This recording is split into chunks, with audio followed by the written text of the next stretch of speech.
नमस्कार, आप सभी दर्शकों का बहुत बहुत स्वागत है एक बार फिर से हमारे YouTube चैनल संगीता जी दमन में। दोस्तों, आप सभी को बताना चाहूँगी कि उत्तर प्रदेश में फतेहपुर की एक छात्रा प्रिया मौर्य, जिन्होंने ड्राइवर की शिकायत करने के लिए प्रिंसिपल के पास गई क्योंकि ड्राइवर उन्हें छुट्टी के दौरान आते जाते समय छिड़कानी करते थे। उसकी शिकायत उन्होंने प्रिंसिपल से करनी चाहिए, लेकिन प्रिंसिपल भी उनका साथ नहीं दिया। शायद ड्राइवर से प्रिंसिपल भी मिला हुआ था। तो दोस्तों, आपको बता दूं, प्रिया मौर्य को इंसाफ दिलाने के लिए प्रिया मौर्य इस दुनिया में नहीं है। प्रिया मौर्य जब प्रिंसिपल नहीं सुना तो उसी विद्यालय के छत से जाकर अपनी आत्महत्या कर ली कूद कर। लेकिन इसमें भी षड्यंत्र बताया जा रहा है, साजिश बताया जा रहा है। स्वामी प्रसाद मौर्य का ये बयान है दोस्तों। इसमें स्वामी प्रसाद मौर्य ये कहते हुए नजर आ रहे हैं कि प्रिंसिपल और ड्राइवर दोनों मिला हुआ था और प्रिया मौर्य आत्महत्या नहीं की, शायद उन्हें इन दोनों ने मिलकर छत से फेंकने का काम किया है। तो दोस्तों, इसमें क्या है सच्चाई, कितनी है सच्चाई, ये तो कानून की जांच के बाद ही पता चल सकता है। लेकिन जिस तरीके से स्वामी प्रसाद मौर्य योगी आदित्यनाथ के कानून व्यवस्था को लेकर सवाल खड़ा करते हुए नज़र आ रहे हैं, ये काफ़ी ज़्यादा सोचने का विषय है दोस्तों।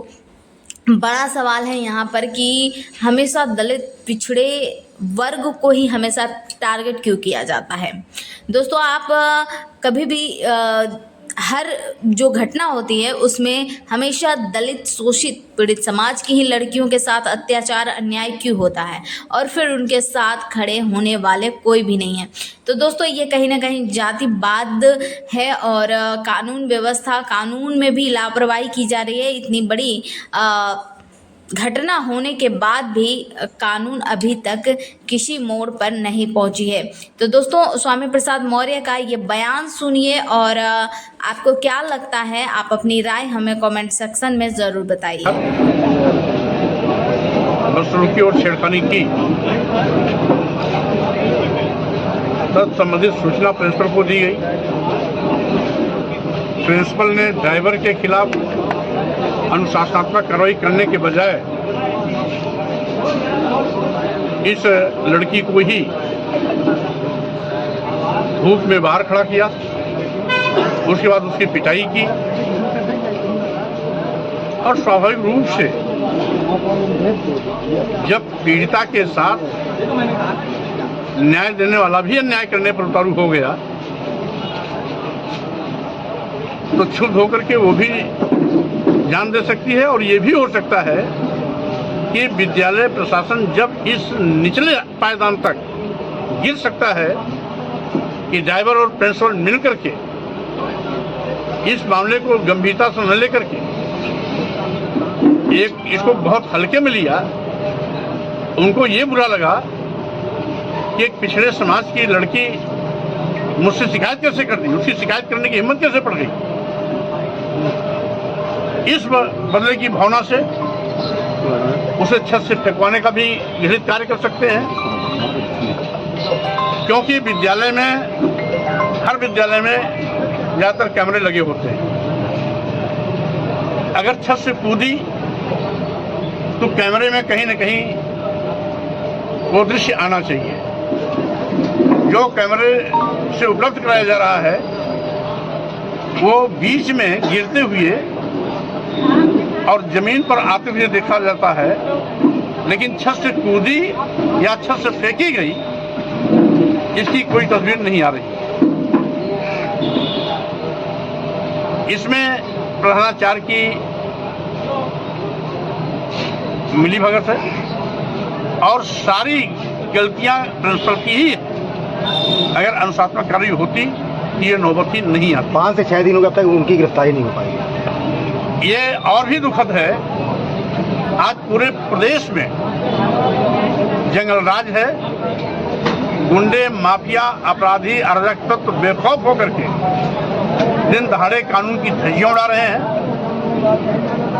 योगी बाबा केवल भाषण देते हैं कि उत्तर प्रदेश में कानून का राज है, लेकिन कानून नाम की कोई चीज रह ही नहीं गई। और आज पुलिस प्रशासन से लेकर के जिला प्रशासन, प्रदेश प्रशासन देश को तबाह करने पर लगा हुआ है, प्रदेश को तबाह करने पर लगा हुआ है, लूटने पर लगा हुआ है।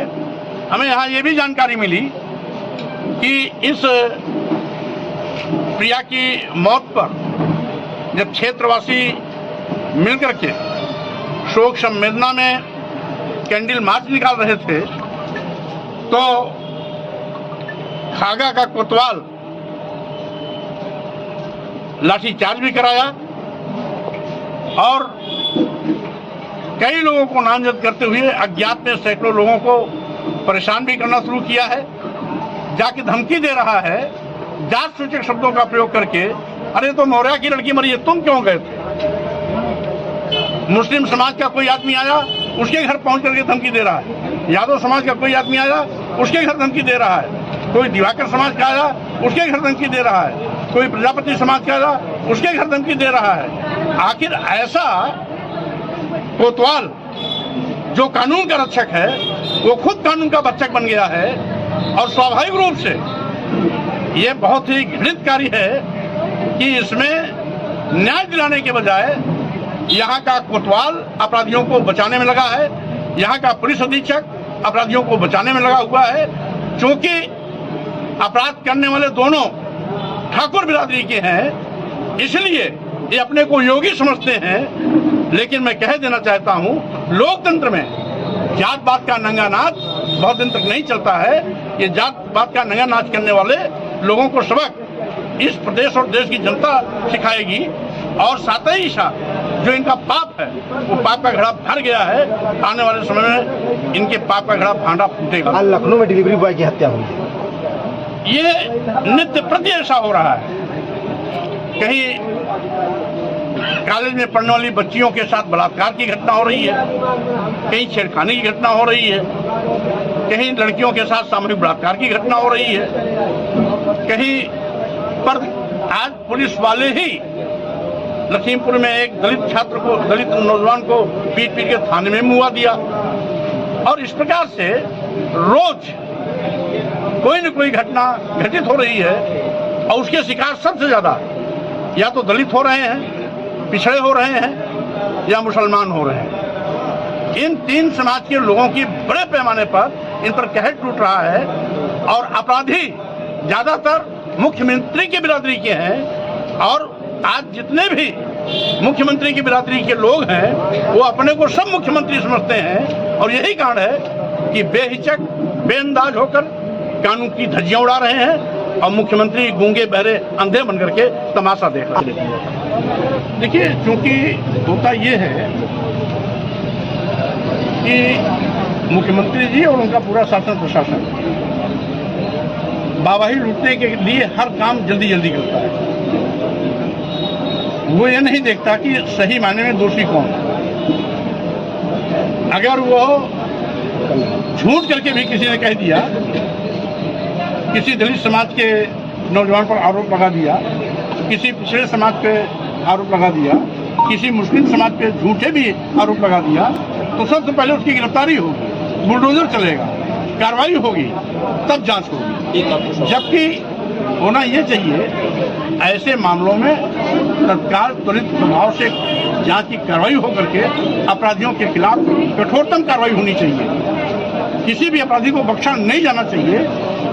जाति, धर्म, पार्टी से ऊपर उठकर अपराधियों के खिलाफ कार्रवाई होनी चाहिए, क्योंकि अपराधी की कोई जात नहीं होती, अपराधी कोई धर्म नहीं होता, अपराधी अपराधी होता है और अपराधी का मानक अपराध होता है। इसलिए अपराध के बिना पर अपराधी को सजा दिलाना चाहिए। एक बयान है रणदीप सुरजेवाला का, उन्होंने कहा कि योगी आदित्यनाथ का राजनीतिक कैरियर पूरा ब्राह्मणों की हत्या, उनकी राजनीतिक हत्या करने के बाद तब जो बढ़ा है राजनीतिक हत्या करने के बाद। अब बहरहाल सुरजेवाला जी ने क्या कहा क्या नहीं कहा, न मैं मौके मौजूद था, न मुझे जानकारी है। हाँ, इतना जरूर है कि आज योगी के शासन में पूरा प्रदेश गुंडा राज की भीड़ चढ़ गया है। कानून नाम की कोई चीज नहीं रहेगी। गुंडे, माफिया, अपराधी, अराजक तत्व कानून की धज्जियां उड़ा रहे हैं। आज कानून गूंगा अंधा बन करके केवल लोगों के लिए तमाशा का विषय बन गया है। विशेष रूप से यदि प्रदेश में मुख्यमंत्री की बिरादरी का कोई व्यक्ति कितना भी गंभीर अपराध क्यों न किया हो, उसके साथ खून माफ। आज बड़े पैमाने पर जाति और वर्ग के भेद पर ये सरकार काम कर रही है। दलित, पिछड़े, मुसलमान इनके निशाने पर वोट देने के लिए दलित भी हिंदू, पिछड़ा भी हिंदू, लेकिन जब सत्ता में आ जाते हैं तो भाजपा के लोग दलित और पिछड़ों तथा मुसलमानों को दुश्मन नंबर 1 मानते हैं। तो स्वाभाविक रूप से सरकार के इस घृणित रवैये की मैं घोर निंदा करता हूँ। जिस मामले पे आप आए हैं, इसमें स्टेप अगला क्या होगा आपका? मैं इस पर एसपी से बात किया हूं, एडीजी से भी बात करने का प्रयास किया, भी बात नहीं हो पाई। इसमें जो भी दोषी हैं उनको सजा दिलाने का पूरा प्रयास करूंगा। अगर पुलिस प्रशासन ढील हवाली करता है, अपराधियों को बचाने की कोशिश करता है, तो आगे यदि कोई बड़ा आंदोलन करने की आवश्यकता पड़ेगी तो मैं उसके लिए भी फिर सरजमी पे आऊंगा। अपराधी अपने को क्लीन चिट दे रहा है, अपराधी कभी भी नहीं स्वीकार करता कि हम अपराधी हैं, तो अपराधी के इस प्रकार के एफिडेविट देने का औचित्य क्या है? अपराधी अपने अपराध को कभी कबूला है क्या? और सरासर हमने लड़की के पिता की तरफ से जी प्रधानाचार्य को दिया गया प्रार्थना पत्र भी देखा। अगर प्रधानाचार्य ड्राइवर के खिलाफ अनुशासनात्मक कार्रवाई कर दिए होते तो शायद इस लड़की की जान नहीं जाती। हमें तो ये भी संदेह हो रहा है कि कहीं न कहीं प्रिंसिपल की साजिश से ही उस लड़की को स्कूल के छत से फेंकवाया गया हो, क्योंकि सीसीटीवी कैमरे जो तीसरी, दूसरी और पहली मंजिल पर लगे हैं, उन सब का ब्यौरा विद्यालय प्रशासन नहीं दे रहा है, और विद्यालय प्रशासन सीसीटीवी फुटेज का ब्यौरा नहीं दे रहा है। इसका मतलब है कहीं न कहीं दाल में काला है। Thank you sir.